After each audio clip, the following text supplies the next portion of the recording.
Hello, good morning everyone. Ayan, so April 4, 2026. So nagpahinga po tayo guys ng 2 days, 'di ba? So walang bola ng 2 araw. Kaya medyo nakapahinga tayo guys sa talo, no? Pero nakakamiss din pala pag walang weteng, 'di ba? Aminin niyo man sa hindi, pero nakakamiss din talaga guys yung tumaya ka ng STL, 'di ba?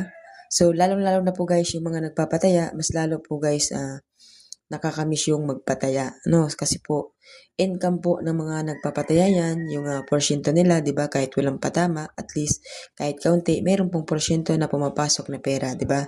So, ngayon, start na naman po tayo ng ating pagbibigay ng mga sumada para po kayo ay manalo, di ba? So, maraming lugar po guys ang mga maaaring magpumpya ngayon.